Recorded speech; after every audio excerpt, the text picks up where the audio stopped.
এখন থেকে এই গত 12-13 বছর ধরে সেনাপ্রধান হতে হলে এই ভারতীয় রয়ের একটা 18 পাতার একটা কাগজ সাইন করতে হয়। সো আমরা যতদিন এই ভারতীয় আধিপত্যবাদ থেকে করবো না, ভারত চাবে আমাদের সেনাবাহিনীকে তাদের মতো করে কন্ট্রোল করতে। সো এটাকে বেরিয়ে আসার জন্য একটা গণতান্ত্রিক সরকার দরকার, একটা ফ্রি অ্যান্ড ফেয়ার ইলেকশন দরকার। আমি মনে করি যে একটা গণতান্ত্রিক সরকার আসলেই, যেই আসুক, তারা আসার পরে এই সেনাবাহিনীকে আমাদেরকে ঢেলে সাজাতে হবে। ঢেলে সাজানো মানে হচ্ছে এখন এই যে বিডিআর পিলখানা থেকে শুরু করে এই যে র্যাবের যারা গুম খুন এগুলোর সাথে জড়িত আছে, প্রত্যেককে বিচারের আওতায় আনতে হবে। আমাদেরকে সেনাবাহিনীকে বুঝাইতে হবে যে তারা যদি তাদের র্যাঙ্ক অ্যাপয়েন্টমেন্ট এগুলো লোহে পড়ে এই সমস্ত রাজনৈতিক ব্যক্তিদের ফাঁদে পড়ে এই সমস্ত গুম খুনের সাথে, আমার ক্লোজ ফ্রেন্ড যারা আছে তারা এই সমস্ত গুম খুনের সাথে জড়িত, এটা এবং এটার যথেষ্ট প্রমাণ আছে। আমার অনেক অফিসারের সাথে আমি ডাইরেক্ট কথা বলেছি, সরাসরি কথা বলেছি, এবং এই জিনিসটা সেনাবাহিনীতে চলতে দেওয়া যায় না যে সেনাবাহিনীর অফিসার জনগণের পাশে থাকবে, তারা গুম খুনের সাথে জড়িত হবে না। বিদগ্ধ সম্পাদক, দেশ এবং জাতির স্বাধীনতা এবং সার্বভৌমত্বের রক্ষার বলিষ্ঠ কণ্ঠস্বর, বিদগ্ধ সম্পাদক, বাংলাদেশের বিশিষ্ট জাতীয় দৈনিক আমার দেশ পত্রিকা এবং বাংলাদেশ গণপ্রজাতন্ত্রী বাংলাদেশ সরকারের সাবেক জ্বালানি উপদেষ্টা, আমাদের সকলের শ্রদ্ধাভাজন ডক্টর মাহমুদুর রহমান। আমি এ পর্যায়ে আজকের এই আলোচনা সভায় কথা বলার জন্য অনুরোধ করছি, প্রধান অতিথির বক্তব্য দেওয়ার অনুরোধ করছি ডক্টর মাহমুদুর রহমান স্যারকে। বিসমিল্লাহির রহমানির রহিম। আসসালামু আলাইকুম। ওয়ালাইকুম আসসালাম। আজ 2023 সালের 25 ফেব্রুয়ারি বিডিআর গণহত্যার 14তম বার্ষিকীতে বাংলাদেশের ফ্যাসিস্ট শাসক শেখ হাসিনা ও তার পরিবার এবং ভারতীয় আধিপত্যবাদের যৌথ ষড়যন্ত্রে নিহত সামরিক কর্মকর্তা, বাহিনীর অন্যান্য সদস্য এবং তাদের পরিবারের সকলের আত্মার মাগফিরাতের জন্য মহান আল্লাহ তাআলার দরবারে দুহাত তুলে দোয়া করছি। আজকের এই গুরুত্বপূর্ণ আলোচনায় আমাকে প্রধান অতিথি নির্বাচন করায় যারা উদ্যোক্তা তাদের প্রতি সালাম এবং কৃতজ্ঞতা জানাচ্ছি। অনেক ঘটনার বিবরণীতে যাব না, আমরা একটা ভিডিও দেখলাম, তারপর অবসরপ্রাপ্ত লেফটেন্যান্ট কর্নেল মুস্তাফিজুর রহমানের বক্তব্য শুনলাম। আমি বুঝতে চাইব যে বাংলাদেশের প্রতিরক্ষার দুই মূল স্তম্ভ বিডিআর এবং সেনাবাহিনীকে খোদ রাজধানীতে 36 ঘন্টার এক প্রক্সি অপসারণ চালিয়ে কেন এবং কিভাবে ধ্বংস করা সম্ভব। ভারতীয় সেনাবাহিনী এখানে তো কোনো সরাসরি অভিযান চালায়নি, কিন্তু সরাসরি অভিযান না চালিয়েও আজকে বাংলাদেশের প্রতিরক্ষা ব্যবস্থাকে তারা সকলের চোখের সামনে, সেনাবাহিনীর সামনে, 17 কোটি জনগোষ্ঠীর সামনে ধ্বংস করে দিতে সক্ষম হলো মাত্র 36 ঘন্টায়। এটা কিভাবে ঘটতে পারলো? এটা আমার দেখার প্রশ্ন এবং দেখার বিষয়, বিশ্লেষণের বিষয়। আপনাদের স্মরণে থাকার কথা যে এই ঘটনার পরেই ভারতীয় একজন জেনারেল বলেছিলেন যে বাংলাদেশকে আর কখনো ভারতীয় রাডারের বাইরে যেতে দেয়া হবে না। এই কথাটি এসেছিল এই বিডিআর হত্যাকাণ্ডের। তো আজকে বাংলাদেশ দিল্লির শুধু যে একটি আনডিক্লেয়ার্ড স্যাটেলাইট স্টেট তাই নয়, বাংলাদেশের সম্পূর্ণ ভূখণ্ড এবং তার যে আমাদের যে প্রাকৃতিক সম্পদ, এই সবই এখন ভারতীয় ইস্টার্ন কমান্ডের স্ট্র্যাটেজিক ডেপথের অন্তর্গত, এবং এই স্ট্র্যাটেজিক ডেপথের থেকে আমরা আর বেরোতে পারি নাই গত 15 বছরে। এই অবস্থার শুরুটা কখন হয়েছে? বাংলাদেশের এই যে প্রতিরক্ষা ব্যবস্থা ধ্বংস করে দেয়া, এটার আরম্ভর প্রসেসটা কখন শুরু হয়েছে? একজন রাজনৈতিক এবং ইতিহাস বিশ্লেষক হিসেবে আমার বিবেচনায় এটা শুরু হয়েছিল ১/১১-তে ভারত এবং মার্কিন যুক্তরাষ্ট্র সমর্থিত সামরিক অভ্যুত্থানের মাধ্যমে। ওই সামরিক অভ্যুত্থানের উদ্দেশ্য কি ছিল? ওই যে রাজনীতিবিদদের দুর্নীতি যেগুলো আমরা শুনি, ওগুলো সব ভুয়া কথা।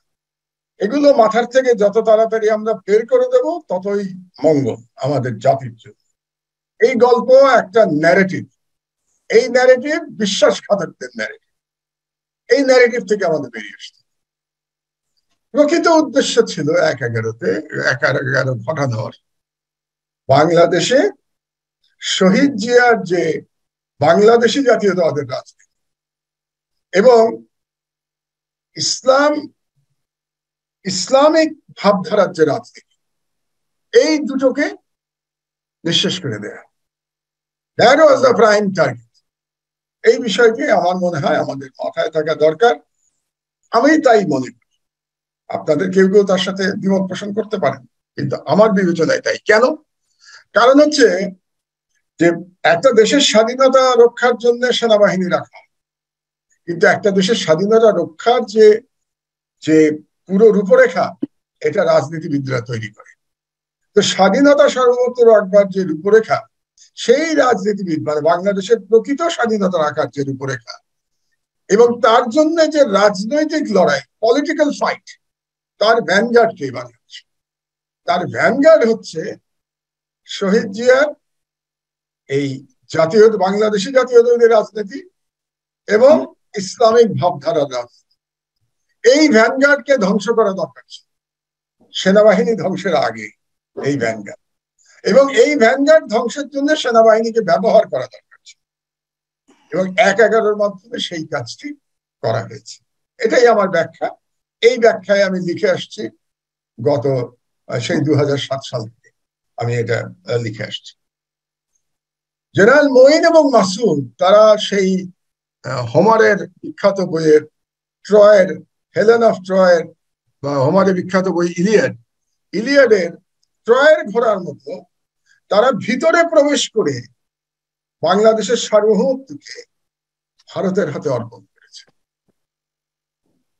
এটাই হলো বাস্তবতা। যেমন আপনাদের মনে আছে নিশ্চয়ই যে প্রণব মুখার্জি তার নিজের বইতেই পরিষ্কার করে বলেছেন যে মঈন তার চাকরি রাখবার জন্য, একজন সেনাপ্রধান তার চাকরি রাখবার জন্য তৎকালীন ভারতীয় পররাষ্ট্রমন্ত্রী প্রণব মুখার্জির পায়ে ধরেছে। দুর্ভাগ্যের বিষয় হলো যে বিদেশে গিয়ে এইভাবে প্রণব মুখার্জির কাছে তার চাকরি রক্ষার পায়ে ধরল হাসিনাকে বলে, এবং প্রণব মুখার্জি তাকে ভরসা দিলেন যে তুমি হাসিনার পক্ষে থাকো, হাসিনা তোমার চাকরি রেখে দেবে। একজন সেনাপ্রধান, সার্ভিং সেনাপ্রধান, সেই সেনাপ্রধানকে তার এই আচরণের জন্য প্রশ্ন করার মতো আমরা কোনো জেনারেলকে সেদিন খুঁজে পাই নাই। কেন পাই নাই? কারণ সেনাবাহিনীর মরালিটি তখন ইতোমধ্যে কম্প্রোমাইজড, এবং মরালিটি যখন কম্প্রোমাইজড তখন এই প্রশ্ন করার কোনো সুযোগ নাই। এটা ছিল ২০১১। সুতরাং আমাদের যে প্রতিরক্ষা ব্যবস্থা, তার বিরুদ্ধে প্রথম আঘাত এসেছিল ১/১১-র মাধ্যমে। ২ নম্বরে মুস্তাফিজ সাহেব বলেছেন এই আর্টিকেলটার কথা, কিন্তু ব্যাখ্যায় যান নাই। আমি একটু ব্যাখ্যাতে যাব। সজীব ওয়াজেদ জয়ের আর্টিকেলের কথা।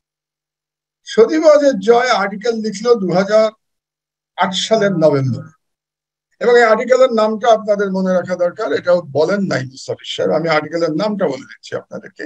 এই আর্টিকেলটি হার্ভার্ড ইন্টারন্যাশনাল রিভিউতে ছাপা হয়েছে, এবং সজীব ওয়াজেদ জয়ের সঙ্গে আরেক যিনি লিখেছিলেন তার নাম ছিল কার্লো চিওভাচ্চ। এই ছিল তার নাম, দুজন মিলে লিখেছিলেন, এবং নাম ছিল stemming the rise of Islamic extremism in Bangladesh.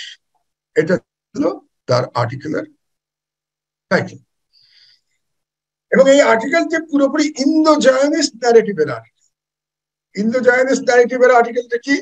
Indo-Zionist ন্যারেটিভটা ছিল যে বাংলাদেশ সেনাবাহিনীতে ইসলামীকরণ হয়ে গেছে, ইসলামীকরণ হয়ে গেছে। মাদ্রাসার 35% লোক নাকি বাংলাদেশ সেনাবাহিনীতে কর্মরত। তারা প্রধানত সৈনিকদের কথা বলেছিল, জওয়ানদের কথা বলে নাই, অফিসারদের কথা বলে নাই। এবং তারা বলেছিল তারা ক্ষমতায় গেলে এগুলো শুদ্ধিকরণ করা হবে।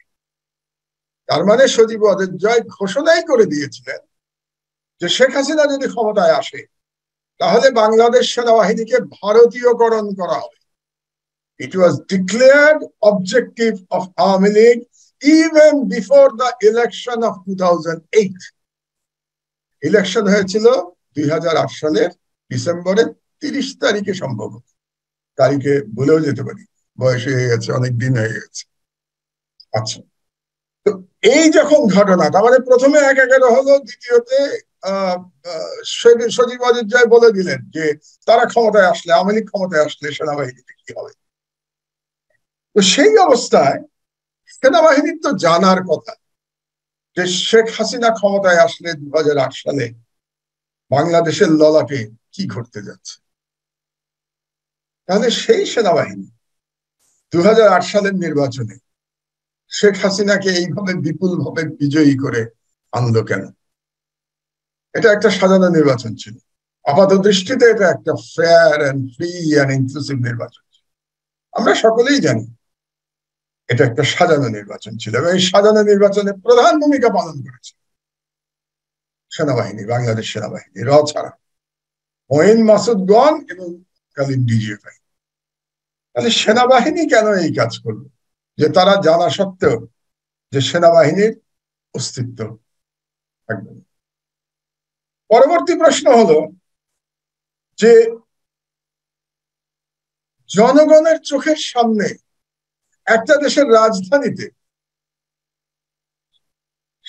যে প্রতিরক্ষার দুই মূল স্তম্ভ বিডিআর এবং সেনাবাহিনীকে একই দিনে ধ্বংস করে দেওয়া হচ্ছে, কিন্তু জনগণ উদাসীন থাকে, সেদিন জনগণ নির্লিপ্ত থাকে।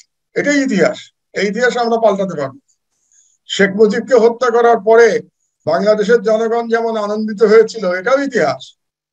তেমনি যখন হত্যাকাণ্ড ঘটছে তখন জনসাধারণের অধিকাংশ অংশ নির্লিপ্ত এবং অন্য অংশ বিভ্রান্ত ছিল। কেন?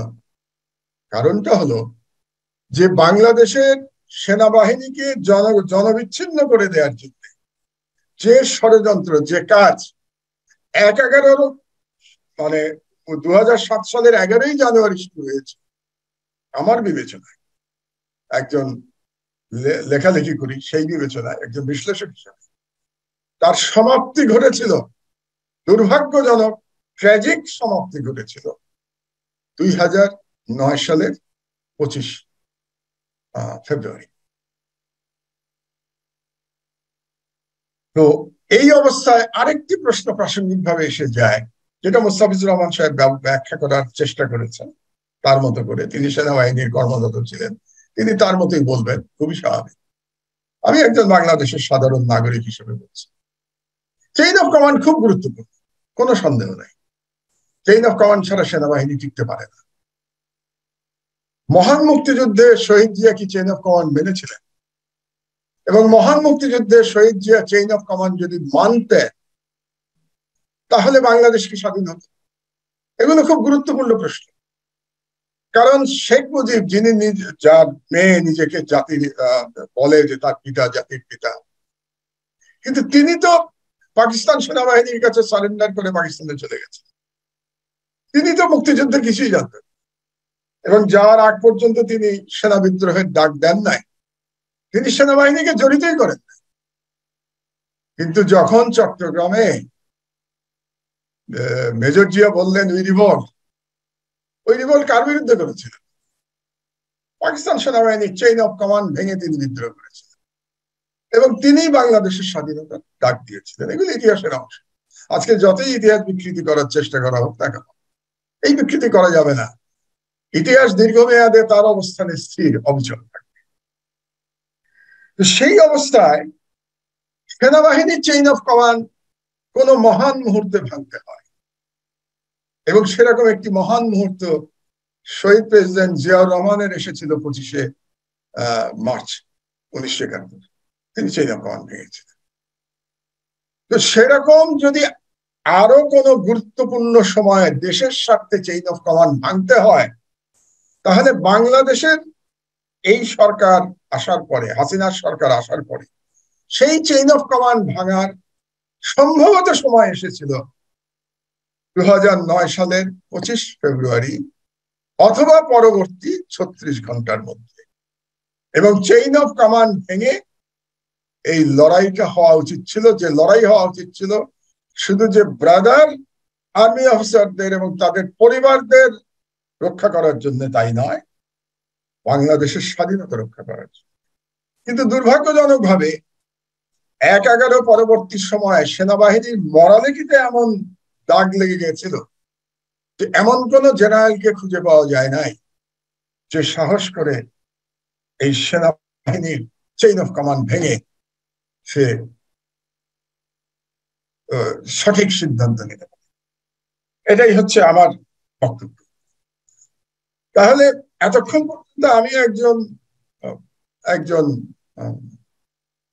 কিছুটা লেখাপড়া করা নাগরিক হিসেবে আমার বিশ্লেষণ এই পুরো 25 তারিখের দুঃখবহ ঘটনা নিয়ে, ট্র্যাজিক ঘটনা নিয়ে আমার বক্তব্য আমি দিয়ে পটভূমির ব্যাখ্যা করার চেষ্টা করলাম। আমি ঘটনার কিছুই জানি না, যেটা মোস্তাফিজুর রহমান সাহেব জানেন, কারণ আমি সেনাবাহিনীর লোক নই, আমি একজন সিভিলিয়ান, আমার জানার কোনো সুযোগ নাই। কিন্তু বাইরে থেকে আমার ব্যাখ্যাটা, আমার বিশ্লেষণ এই ধরনের 25 তারিখ। তারপরে তারা কিভাবে করেছে, দুর্নীতিবাজ প্রমাণ করতে চেয়েছে, মেজর জেনারেল শাকিলের বিরুদ্ধে বিভিন্ন অভিযোগ তুলেছে, সেগুলো অপারেশনাল ব্যাপার। আমি অপারেশনাল ব্যাপারে কোনো আলোচনাই করতে চাচ্ছি না, অপারেশন সম্পর্কে আমি জানি না।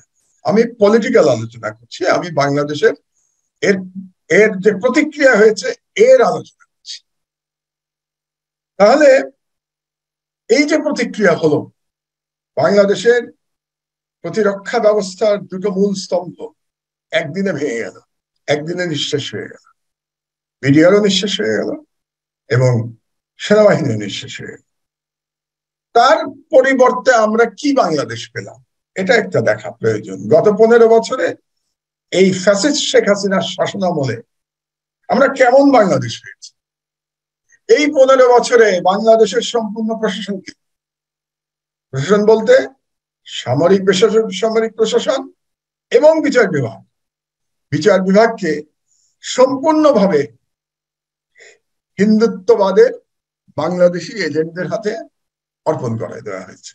এটা বাস্তবতা, আমরা বলতে চাই না। অনেকে হিন্দুত্ববাদ শব্দটাই তো অনেকে বলতে চায় না, নানা রকম সংকোচ বোধ করে, আত্মীয় স্বজন আছে বাংলাদেশে, সেটা ভয় পায়, তো বিভিন্ন কারণে বলতে চায়। তো প্রশাসন সম্পূর্ণ হিন্দুত্ববাদী এজেন্ট দ্বারা এখন পরিবেষ্টিত হয়ে গেছে, যার মধ্যে সেনাবাহিনী অন্তত। সেনাবাহিনীও হিন্দুত্ববাদী এজেন্টদের বাইরে নয়, সেনাবাহিনীও এর মধ্যে থেকে গেছে। তো এখন বাংলাদেশে কি হয়েছে দেখেন, বাংলাদেশের 90% বাংলাদেশি মুসলমান, বাঙালি মুসলমান। তারা আত্মপরিচয় নিয়ে তারা বিভ্রান্ত, তারা আত্মপরিচয় জানে না, তারা বিভ্রান্ত। শিক্ষা সংস্কৃতিতে দেখেন, শিক্ষা এবং সংস্কৃতিতে পৌত্তলিকতা, এখানে আমি হিন্দুত্ববাদ শব্দ বলছি না, কিন্তু আপনারা শব্দগুলোর একটু পার্থক্য অনুধাবন করার চেষ্টা করুন। পৌত্তলিকতা সমস্ত জাতিকে বিশাল অজগরের মতো আষ্টে পৃষ্ঠে আটকে ধরেছে। তার একটা রিসেন্ট প্রমাণ দিচ্ছি আপনাদের।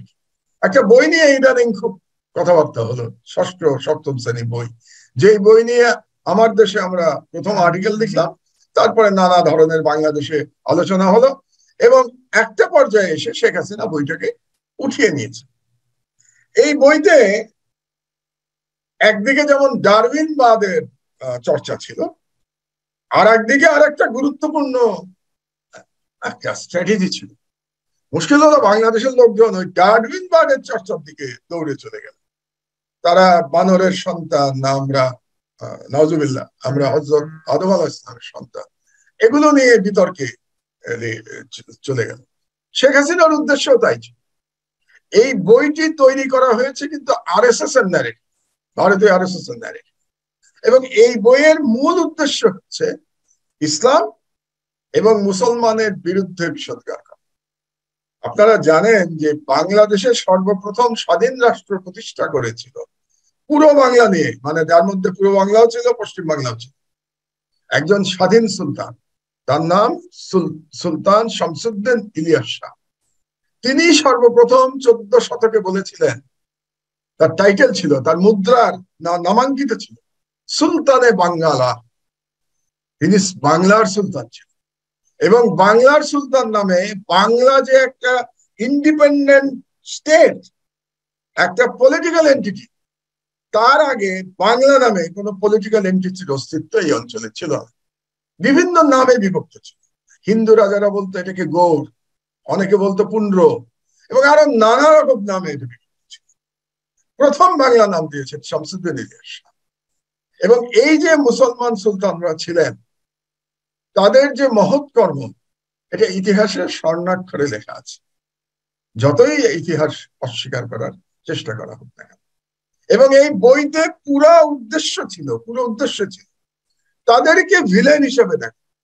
আপনি দেখতে পাবেন বাংলাদেশের নাটক এবং অন্যান্য সাংস্কৃতিক কর্মকাণ্ডে যারা মুসলমান মহান চরিত্রের যারা ছিলেন, আমাদের পূর্বপুরুষ, সরাসরি না হলেও অনেকের সরাসরি পূর্বপুরুষ, বা যারা ছিলেন, সেটা অলিয়া উলিয়া হোক কিংবা সুলতানরা হোক কিংবা জেনারেলরা হোক, তাদেরকে ভিলেন প্রতিপন্ন করে খুঁজে খুঁজে হিন্দু চরিত্র তুলে আনা হচ্ছে সংস্কৃতিতে, বাংলাদেশের নাটকে, বাংলাদেশের সংস্কৃতিতে তাদেরকে নায়ক দেখানোর জন্য।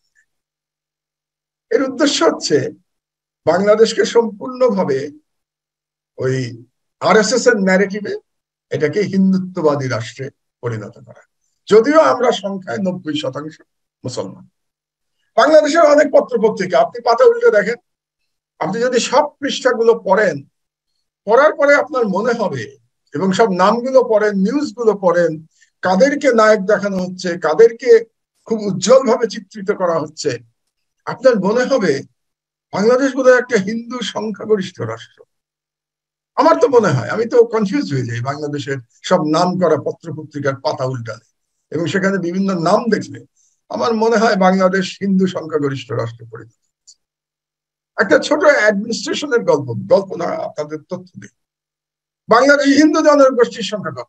9%, 9 কম, 8%, কারণ 1% বৌদ্ধ, খ্রিস্টান, অন্যান্য লোকজন আছে। বাংলাদেশে আপনারা কি জানেন, পুলিশে গত 14 বছরে পুলিশ কর্মকর্তায় যাদের চাকরি দেওয়া হয়েছে, তাদের মধ্যে 22% হিন্দু ধর্ম, 8% যাদের জনসংখ্যা, তাদের চাকরি দেওয়া হচ্ছে 22% পুলিশ কর্মকর্তা, এবং গুরুত্বপূর্ণ পদে বসানো হয়েছে 50% জায়গায়। ভারতে মুসলমান জনগোষ্ঠীর সংখ্যা 15%। আপনি জানেন সরকারি চাকরি কত পায়? 2.4%। বাংলাদেশের মুসলমান জনগোষ্ঠী ঘুমিয়ে আছে। তাহলে বিপদ বুঝতে পারছেন? বিপদ যখন বুঝবে, জাতীয় থাকবে না, রাষ্ট্রও থাকবে।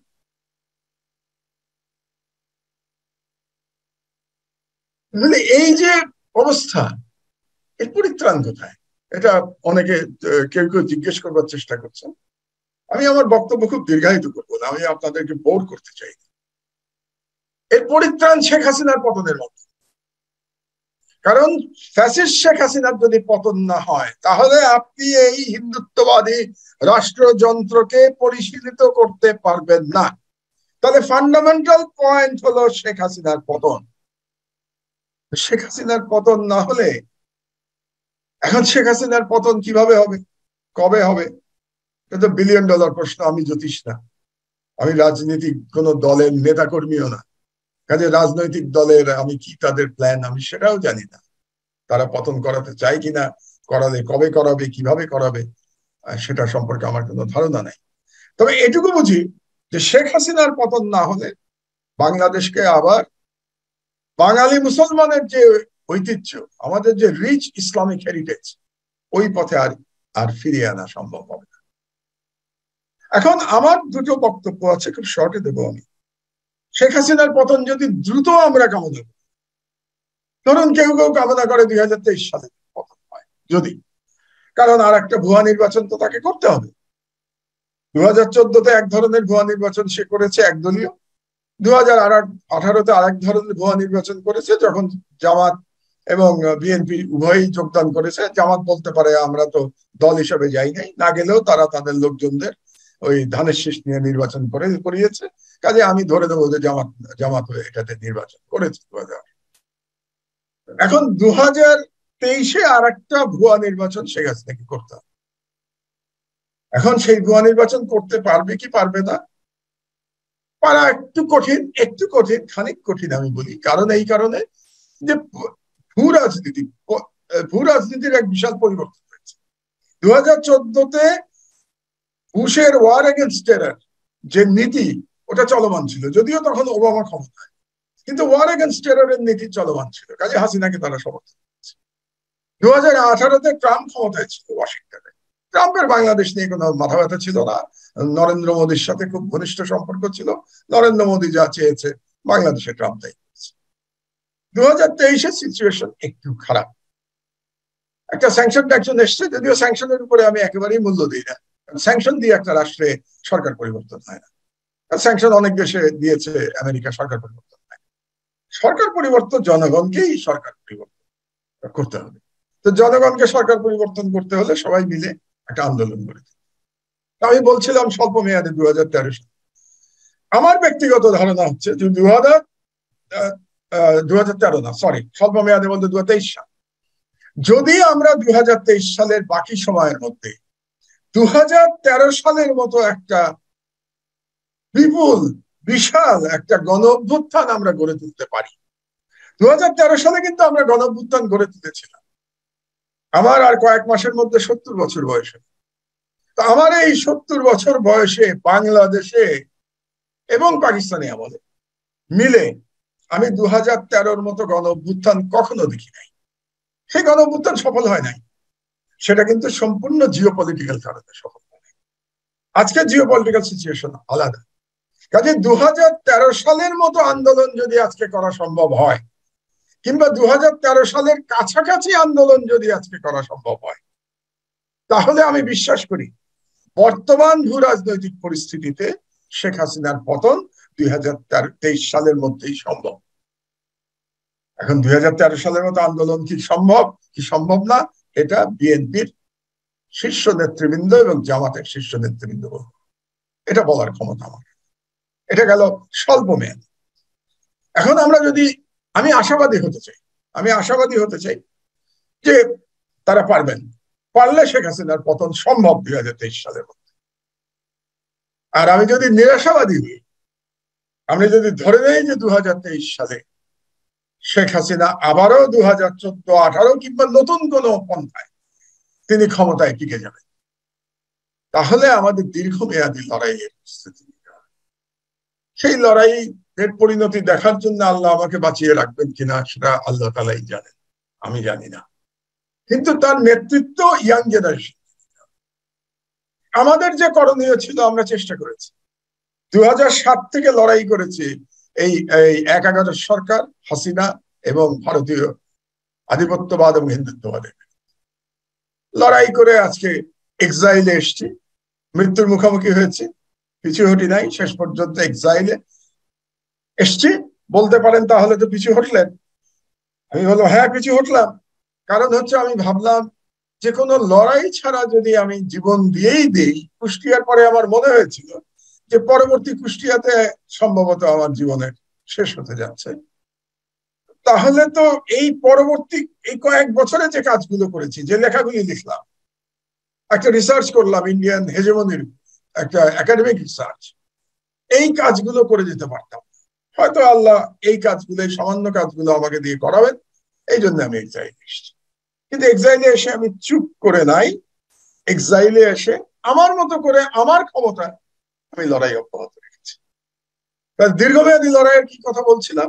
দীর্ঘমেয়াদী লড়াইতে সেখানে আমাদের রুটে ফিরে যেতে হবে। আমাদের রুট কি? আমরা বাঙালি মুসলমানের ইসলামিক ঐতিহ্য আমাদের। এই ইসলামী ঐতিহ্যে আমাদের ফিরে যেতে হবে। বাংলাদেশে যে সাংস্কৃতিক আগ্রাসন হয়েছে তাকে মোকাবেলা করতে হবে। আগে কিন্তু তাকে মোকাবেলা করতে হবে। যে সাংস্কৃতিক আগ্রাসন হয়েছে, যে পৌত্তলিকতার প্রসার ঘটেছে, তার বিরুদ্ধে আওয়াজ তুলতে হবে। হয় না পেয়ে আওয়াজ তুলে এই লড়াই করে এবং তারপরে প্রতিরোধ যুদ্ধে নামতে হবে। প্রতিরোধ যুদ্ধে নেমে আমাদের ইসলামী অভ্যুত্থানের পথেই সম্ভবত যেতে হবে। এছাড়া আমি দ্বিতীয় কোনো দীর্ঘমেয়াদে আমি দ্বিতীয় কোনো পন্থা খুঁজে পাই না। কাজে স্বল্প মেয়াদে গণ অভ্যুত্থান আর দীর্ঘমেয়াদে ইসলামিক অভ্যুত্থান, আপনারা বেছে নেন কোন দিকে আপনারা যাবেন। আমার বিবেচনায় এই দুটো হচ্ছে আমাদের পথ। আল্লাহ যদি আমাদের সেই মুক্তি দেন, মুক্তি যদি আসে, জনগণের মুক্তি যদি আসে, দিল্লির দখল থেকে বাংলাদেশ যদি সার্বভৌমত্ব ফিরে পায়, তাহলে সেই দিন আমরা প্রকৃত তদন্ত করতে পারবো যে আসলে 2009 সালে কারা কারা জড়িত ছিল, কি কি ঘটনা হয়েছিল। কারণ শুধুমাত্র চোখে যেটা দেখা যায় যে অমক অফিসার আসলেন, অমক অফিসার করতে দিলেন না, এটাই মূল কথা নয়। আজকে যদি আমি বলি যে শেখ হাসিনা জানতেন না, এটা একটা অভিমত। শেখ হাসিনা জানতেন না এই মত আমি মানি না। আমি মনে করি শেখ হাসিনা সবটাই জানত। শেখ হাসিনার পরিবার সবটার সাথে জড়িত। কাজেই সর্বপ্রথম আসামি যদি কাউকে করতে হয়, তাহলে সেই আসামি সাহারা খাতুন মরে গেছেন, সাহারা খাতুন না বা এখনো বেঁচে আছে তাজউদ্দিনের ছেলে, তারা নয়, শেখ হাসিনার পরিবার। তাপসও কিন্তু শেখ হাসিনার পরিবার, এটা ভুলে গেলে চলবে না। আর এটা আমার বিশ্বাস করার কোনো সুযোগ নাই। আপনারা যদি কেউ বিশ্বাস করতে পারেন যে তাপস জানে আর শেখ হাসিনা জানেন, অর্থাৎ তাপস যে কাজগুলো করছে এটা শেখ হাসিনা জানে না, এটা আমার পক্ষে বিশ্বাস করেন। কাজেই ওই তাপসও যা, শেখ হাসিনাও তাই। কাজে সম্পূর্ণ এই ঘটনার জন্য শেখ পরিবার এই গণহত্যার জন্য বাংলাদেশে সর্বতভাবে দায়ী। আর ভারতীয় সম্প্রসারণবাদ তো তার সঙ্গে দায়ী, ভারতীয় দায়ী। কাজে সেদিন হয়তো আমরা প্রকৃত ঘটনা জানবো। এবং আমি আশা করব যে আমি যদি আল্লাহর কাছে চলেও যাই, শেখ হাসিনা যেন সেই বাংলাদেশের মুক্তির দিবস পর্যন্ত বেঁচে থাকে, তার যতই বয়স হোক না কেন। কারণ তাকে তো বিচারের কাঠগড়ায় উঠাতে হবে। তো শেখ হাসিনা মরে গেলে আমরা কাকে বিচারের কাঠগড়ায়? ওই যে চিলির পিনোচেট প্রায় 90 বছর বেঁচে ছিলেন। আমিও চাই শেখ হাসিনা বেঁচে থাকুক, বেঁচে থেকে তাকে তার বিচার হওয়াটা আমার কাছে জরুরি। এবং বিচার না হলে এরকম কি বলবো, এরকম দেশদ্রোহী কার্যকলাপ চলতেই থাকবে। আমি আল্লাহ রাব্বুল আমিনের কাছে কামনা করি যে আল্লাহ আমাদেরকে মুক্তি দিন এবং আমরা যেন এই 2009 সালের সেই ভয়াবহ গণহত্যার প্রকৃত বিচার দেখতে পাই। আল্লাহ হাফেজ। বাংলাদেশ জিন্দাবাদ। ধন্যবাদ স্যার, আপনার খুবই জ্ঞানগর্ভ এবং সুন্দর বক্তব্য প্রদান করার জন্য। আমরা বিশ্বাস করি, আমরা সেই দিনের অপেক্ষায় থাকতে চাই যেদিন বাংলাদেশের মানুষ প্রকৃত গণতন্ত্রের স্বাদ আবার ফিরে পাবে। আমরা আল্লাহর কাছে সেই দোয়াই করছি। আপনার আজকে সময় দেওয়ার জন্য বিশেষ করে আপনাকে এবং আমাদের লেফটেন্যান্ট কর্নেল মুস্তাফিজুর রহমান স্যারকে অনেক অনেক ধন্যবাদ জানাচ্ছি।